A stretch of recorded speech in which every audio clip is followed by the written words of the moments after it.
peeps, Erik here. On this episode of Twit Radio, I'm going to talk about some football rules that I'm still not really quite sure about. A little bit of football fashion thrown in there, and the usual cast of characters. But first, Dak Prescott. If you ever needed any more proof that Dak Prescott is not a top 10 quarterback, last Sunday should probably give you all the proof you need. I believe that Dak's problems began because he was a fourth-round draft pick and came out of the gate and did gangbusters. And people get enamored of those late-round pick success stories. They all think they're going to get the next Joe Montana or Tom Brady. That draft potion, it can cloud your mind. Much like the extra shots of tequila at the local bar. Whew, been there a couple times. And everybody's quick to jump on the bandwagon. Yeah, it's like you're 13-3, you only throw 4 interceptions your first year. What's not to love? I mean, yeah, I would have jumped on that bandwagon too. But then, it gets hard to jump off that bandwagon when what you thought was your diamond in the rough, you're kind of realizing that maybe it was just a flash in the pan, but you hold on to that pipe dream. That's a lot of idioms. I'm not a big stat person, but let's take a look anyways. So, after Dak's first season where he went 13-3 with only 4 interceptions, and they made the playoffs, they did lose the first game, but, people said, well, the rookie, you shouldn't be winning your first playoff game. It's a rite of passage. Okay, fine. So let's go on to the next year. 2017. They went 9-7, but they missed the playoffs.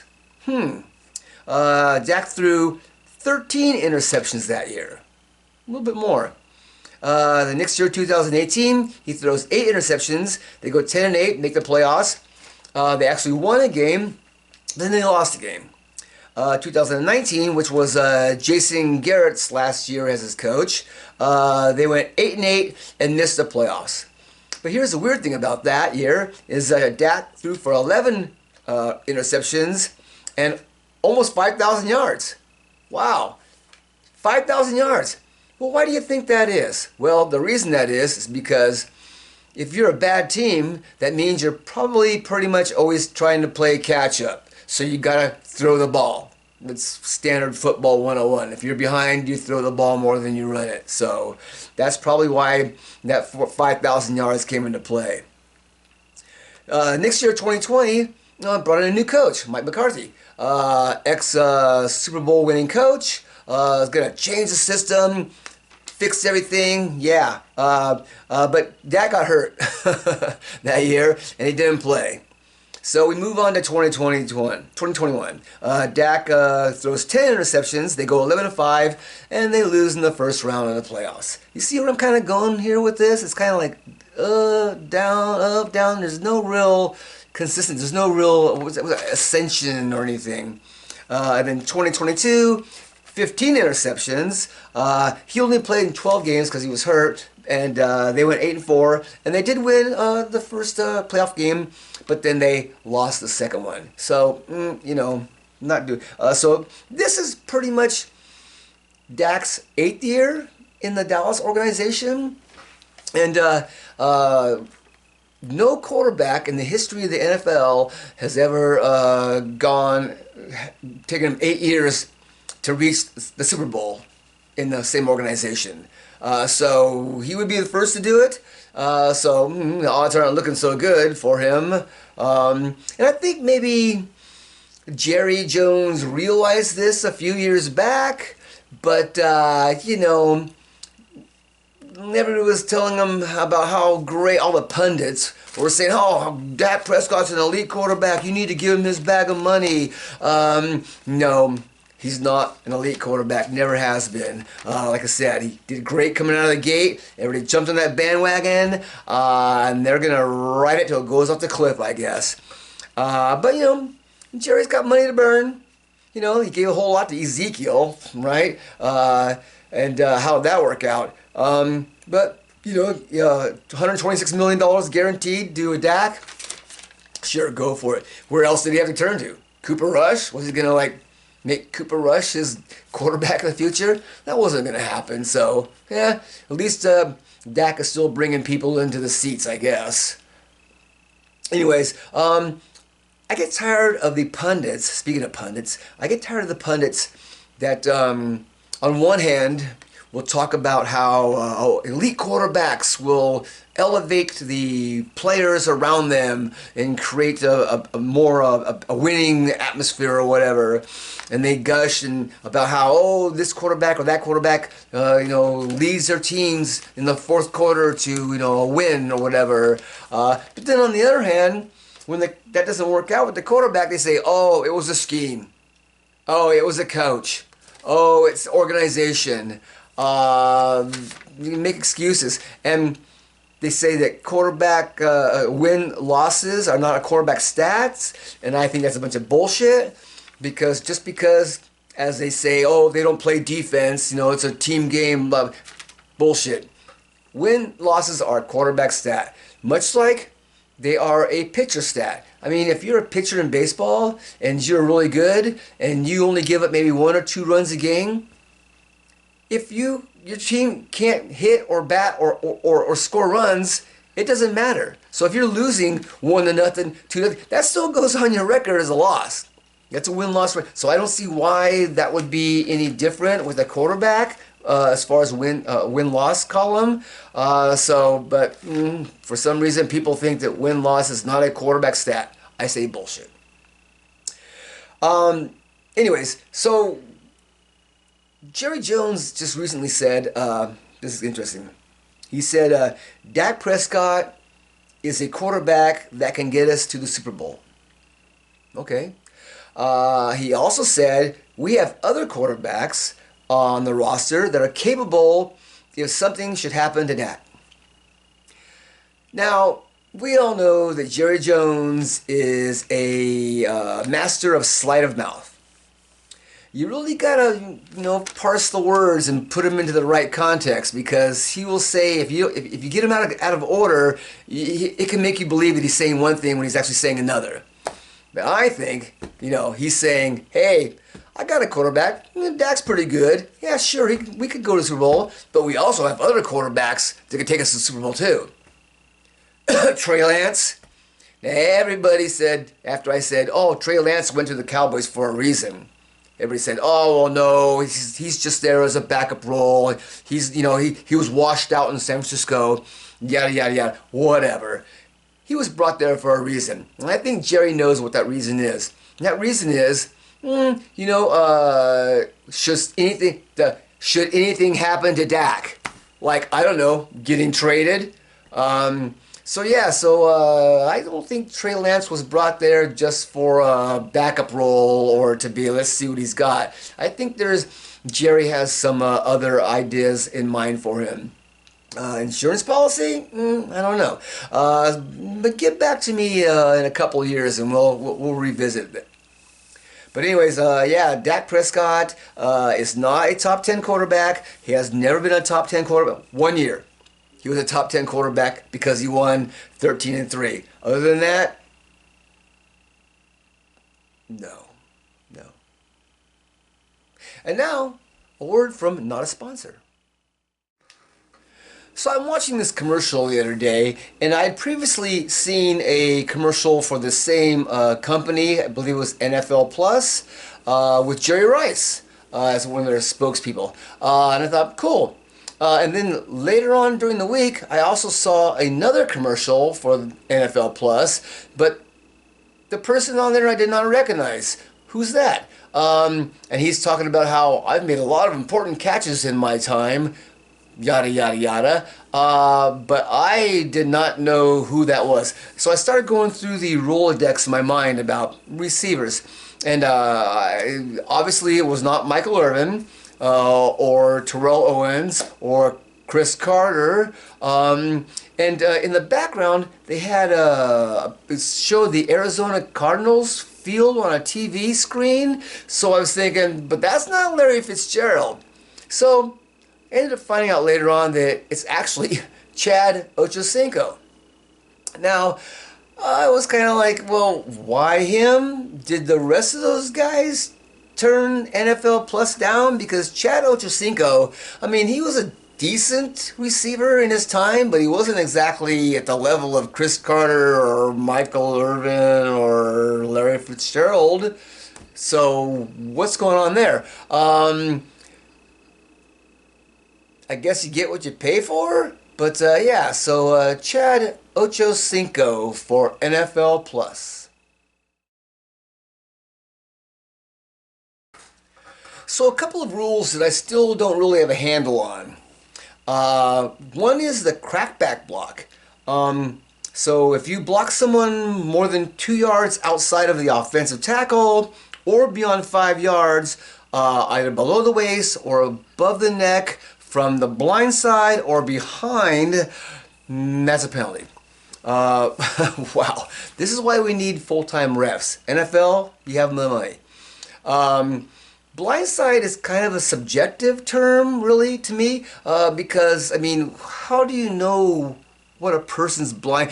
Is there some kind of like, what do you call that, parabola around that refs see that they're like, oh, that's a blind side? Because how do you know what somebody's blind side is? Is it your fault if your opponent has bad peripheral vision? You know, players talk all the time about how, oh, you got to keep your head on a swivel. Got to keep your head on a swivel because you never know where it's coming from. And yet, here's a rule that pretty much penalizes you from your opponent not having their head on the swivel. I still don't get that whole blindside thing because, I mean, you should be able to know where your opponent is at all times. Especially, you can't have, you know, your focus on one thing. You know, it's like I said, head on a swivel. The crackback block, yeah, not to be confused with what's called a cut block, which is legal but considered dangerous. Where's the safety there? Or the chop block, which is not legal and is really dangerous because basically you turn your opponent into a taco. So safety for safety's sake. You know, I watch a lot of hockey, and there are hits on there where if they were in football, they would not be legal. Not only that, you'd probably get fined a bunch of money and or possibly suspended. But, you know, it is hockey and they do let them fight. But still, they are on skates. They are on ice. They're going a lot faster than your average football player. Unless, of course, you're one of the receivers and running backs on the Miami Dolphins. We'll get to it. So, yeah, I mean, blindside, safety, it's subjective. The other rule that kind of gets me is targeting. They've actually changed the targeting rule where the new definition of it is if a player lowers his head to initiate and make contact with his helmet, which I think is kind of redundant because if you're lowering your head, you're pretty much making contact with your helmet. This is another rule that's subjective because I've seen plenty of offensive ball carriers, especially running backs, that will lower their shoulder or dip their head to brace for contact. The problem is when a defender is running at that person and trying to tackle them, they're making split-second decisions. And if you're already committed to hit to a certain angle, and that angle all of a sudden changes, you get flagged for it. Not your fault, but you get flagged for it. A lot of defensive players are lamenting this new rule because they're saying, well, we're going to be very sheepish on trying to tackle someone because we're going to probably let them get more yards than they probably would because we're going to be not really knowing how to tackle. It's basically turning defensive players into Deion Sanders, you know, who was notorious for not wanting to tackle. You know, it'll be the Matador effect. Here's the cape. Go on by. Go on by because I don't want to get a penalty. Once again, safety for safety's sake. It comes to the point of when does safety become too safe? I know people joke around saying, well, we might as well just go to flag football. But you can still get hurt in flag football. Sprain an ankle, tweak a pinky. I've seen people knock heads before and lay themselves out. So it could be, dangerous as well. Maybe we'll all just run around with the big old kazoo helmets on, big old puffy hats or whatever. But yeah, safety for safety. Pretty soon it's all going to be about offense, and defense is just going to be there as kind of like billiards. What was that game on the billiard table where they have all the little bumpers? So it's basically the bumpers are standstill, and you just got to work your way around them. So that's what the defense will be. They'll just basically be these tackling like those dummies, out there, and you just got to run around them. And football scores will now become basketball scores, 115 to 135. That's going to be the new the new football score from now on. So, yeah. But that's why there should be full-time refs, to cut down on these subjective calls. NFL, you got the money, do it.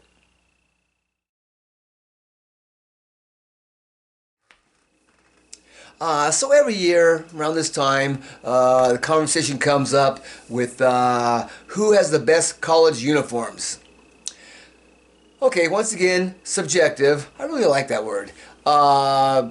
Maybe not. But anyways, it ultimately comes down to how old you are, where you're from, what college you went to, parentage, yada, yada, yada. You have the traditionalists who look at Texas, Ohio State with the Buckeyes, Notre Dame with the iconic gold helmets. Some might even say Alabama and Penn State. Boring. But if you're going to go traditional, myself, I'm saying Michigan because those helmets are like the best helmets as far as like the old school type stuff. Plus the colors, the maize and the blue. And yeah, the fact that their theme song, their fight song, is the same fight song as my high school fight song, I'm a little bit biased there. But still, yeah, Michigan. But other than that, hands down, Oregon.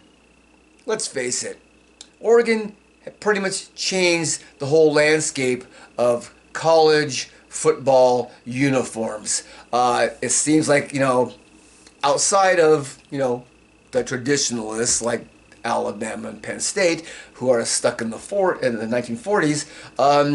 Pretty much every team nowadays has 12 different, uniform schemes. They got 10 different helmets, chrome. I mean, when did the chrome stuff come in? That was awesome. Yeah, sure, if you're Alabama and you've got 6 championships in 14 years, you can wear whatever you want here, but that ain't gonna last forever. You want to sell more merch? You want to keep those NIL players happy, that new portal thing going on, you pretty much probably want to get with the times. So yeah, best uniforms, Oregon. Alright, so let's get into my shorts. University of Miami. Wow. 34 seconds left in the game. It's third down. All you have to do is kneel the ball twice and you win the game. Not once, you had twice. You could have kneeled twice and run out. Because even at the first time, they had no timeouts. This, a lot of people say, is a fireable offense for the head coach. I find it hard to argue with that because this is not just a bonehead play. This is like, dude, you need to get your oil checked because that is like, what planet were you on when you were thinking, oh yeah, let's run the ball. We'll, pick up the first down for what?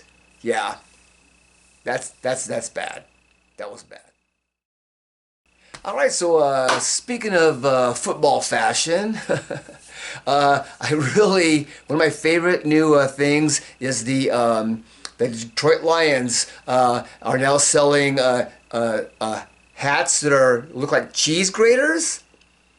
I guess because the Green Bay Packers are the cheeseheads, so now the Detroit Lions are the cheese graters. That's pretty funny. Also, Oregon State. Oregon State, instead of having the foam finger that says we're number one or whatever, they have a chainsaw. Because they're the Beavers. They have a chainsaw. And also these t-shirts that say built damn tough, damn being spelled D-A-M. That's pretty funny. That's pretty good marketing right there. But yeah, the foam chainsaw fingers, that's a good one. So Texas and Oklahoma played this thing called the Red River Rivalry. Well, say that 3 times fast. This past weekend.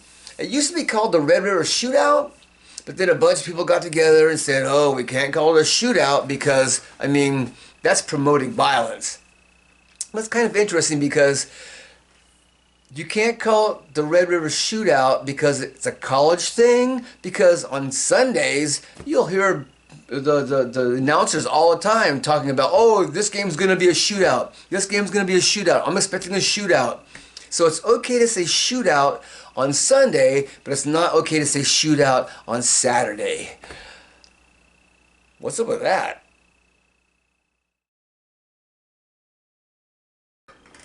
Alright, so here's the part where I'm supposed to ask you to subscribe and like. Yes, subscribe please. I'm like a lot of you where I don't really want to answer that questionnaire at the end of the interview or the phone, whatever. But yeah, and hashtag Jim Plunkett Hall of Fame.